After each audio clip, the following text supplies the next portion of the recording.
இப்போ பிள்ளையார்னா எலி கண்டிப்பாக இருக்கணும். அதனால எலி வச்சிருக்கோம். எலி வந்து சிம்பிள் தான். நம்மளுக்கு சின்னதாக சர்க்கிள் பண்ணிட்டு நம்ம கீழே வந்து திலகம் இதுக்கு வைப்போம்ல, அது மாதிரி வச்சுட்டு ப்ரெஸ் பண்ணி விட்டோம்னா அந்த எலிக்கு வந்து ஒன்று போல உடம்பு வந்துடும். அதுக்கப்புறம் சின்னதாக வால் பண்ணிட்டு முடி வந்து அழகாக அதுக்கு பிசுறு பிசுறாக தெரியறதுக்காக ஊசியை வச்சு லைட்டாக டிப் பண்ணி எடுத்தோம்னா அப்படியே பிசுறு பிசுறாக வந்துடும்.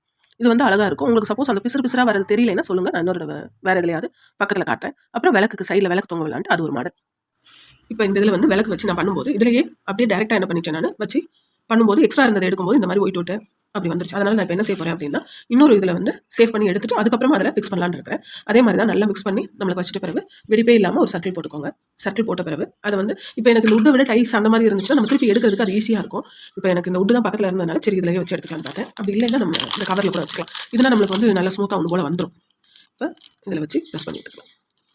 இன்னும் கொஞ்சம் அதிகமாக எடுத்துக்கலாம். ஏன்னா கொஞ்சம் அது நல்லா எம்போஸ் ஆகி தெரியணும் விளக்கு. அப்போ நம்ம சின்னதாக ரவுண்ட் எடுக்கும்போது நம்மளுக்கு லேயர் வந்து குட்டியாக இருக்கும். அதனால் கொஞ்சம் பெரிய சர்க்கிளாக எடுத்துகிட்டு இப்போ நம்மளுக்கு அந்த சேஃப்க்கு ஏற்ற மாதிரி கட் பண்ணிக்கலாம்.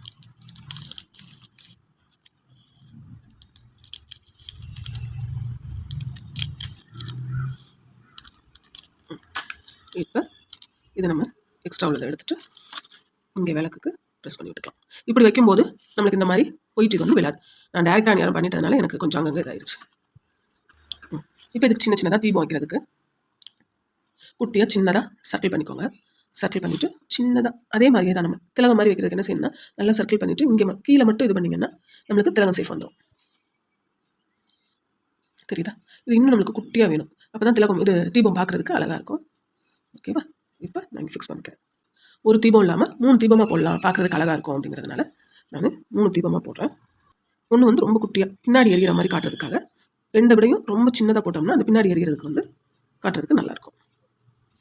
அதே மாதிரி தான் இந்த பக்கமும்.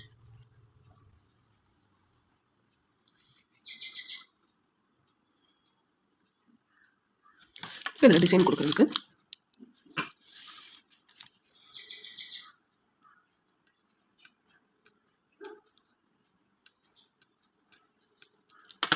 அதுக்கப்புறமா இந்த சர்க்கிள் பண்ணுறதுக்கு லெட் ரீஃபில் பின்னாடி வந்து நீங்கள் இப்படி ப்ரெஷர் கொடுக்கும்போது நடுவில் உள்ள அந்த இது மட்டும் லைட்டாக தூக்கிட்டு வர மாதிரி இருக்கும். அது பார்க்குறதுக்கு அழகாக இருக்கும்.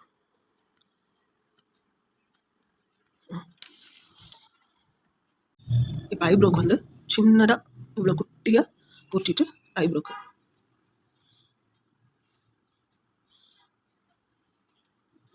தொடர்ந்து நம்ம சேனலுக்கு உங்கள் சப்போர்ட் கொடுங்க. இது மாதிரி அடுத்தடுத்த வீடியோஸ் பார்க்குறதுக்கு நம்ம சேனலை சப்ஸ்கிரைப் பண்ணிக்கோங்க. நன்றி, வணக்கம்.